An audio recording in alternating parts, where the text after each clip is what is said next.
What's up, smarty people? It's KeysDAN, RadioWhat.com, DJLittleRock.com, KeysDAN Show with the sensitive subject.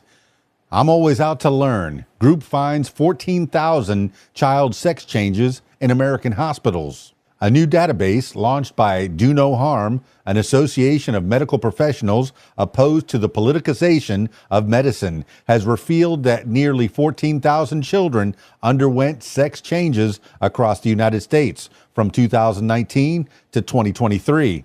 The database, called Stop the Harm, tracks sex change treatments being performed on minors at healthcare facilities and found that at least 13,994 children underwent such procedures during the specified time period, with doctors charging around $119 million for these interventions. The database tracks children's hospitals and providers that offer puberty blockers, cross-sex hormones, and surgeries aimed at changing the gender of children. Users can access lists of hospitals providing sex change operations on children in their state, as well as view profiles of hospitals with high numbers of child sex change patients. Some notable findings from the database include Anne and Robert H. Lurie Children's Hospital of Chicago, which had 145 child sex change patients, including 39 surgery patients, and charged $274,000 for interventions.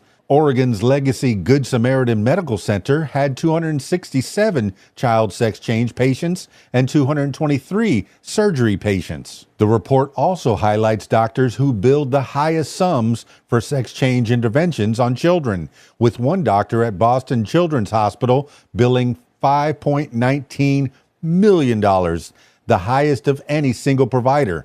Other hospitals and doctors across the country were also identified for their involvement in performing and promoting sex change treatments for minors. The database, which used data from commercial insurance providers, Medicaid, Medicare, and the Department of Veteran Affairs, noted that the figures could potentially underestimate the number of sex change interventions performed on children and their associated costs. The analysis also excluded data from certain insurance companies and direct payments, indicating that the actual numbers may be higher than reported. What do you think about this? Are you for or against the sex change of minors? I know that's a pretty big question for a lot of people, but I really want to know what you think. Stick around for more. It's KeysDAN, RadioWhat.com, DJLittleRock.com.